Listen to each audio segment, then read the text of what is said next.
My name is Carolyn and I work in customer service and admissions and intakes.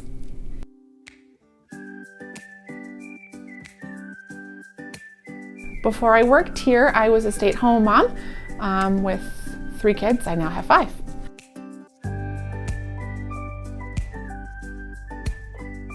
I adopted my first dog from here in 2010, and I realized in coming to the shelter, and it was my first experience coming here, that adoption wasn't enough, and I wanted to do more to give back. So I started volunteering and did that regularly for about a year, and I still realized that wasn't enough and I could do more, and then I started working.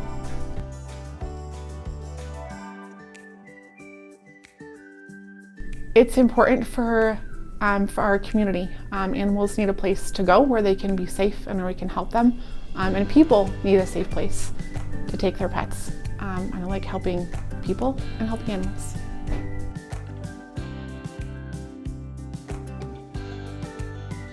The best part of my job is when people come in to reclaim their pets, and they're able to do so, and everybody's happy.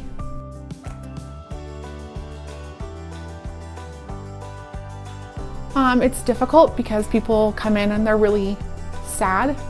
It's never an unplanned decision. It's usually something they've been thinking about doing, and they're leaving their pet with me because they don't get to be with them when that euthanasia happens, and it's a very emotional time for people and for the animals.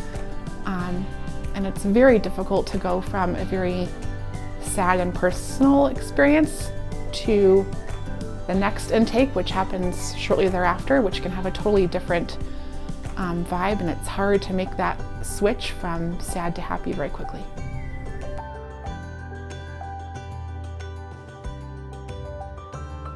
Psychology, for sure.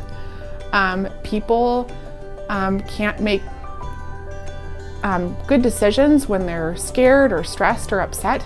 And that always happens when you're talking about your pets. You get emotional and you think with your heart and not with your head.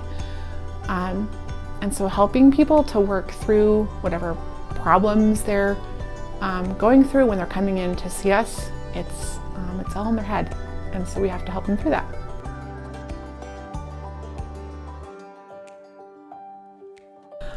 It's been many years since I looked at the job requirements, but I'm pretty sure to be in admissions you have to be at least 18 years of age. I think they ask that you have a valid driver's license because you never know what you're going to be asked to do. Being able to lift 50 pounds independently is a very physical part of the job because it can be physically demanding as well as emotionally.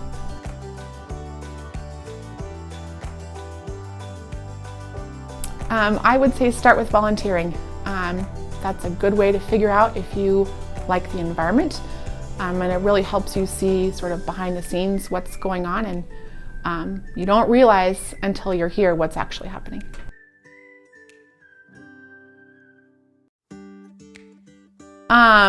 That's a hard question. My favorite story is probably about a dog I recently adopted from here most. She came to us as a transfer, and her leg had been broken and nothing had been done about it. So it had healed poorly. And so I worked with a veterinarian here at the shelter to figure out what the best course of action was, and we thought that was going to be amputation. But I was very determined. And so after cage rest at my house for more than a month, she came back in for x-ray checks, and her leg had completely healed. And so she didn't require it, and now lives happily at my house with her other pets.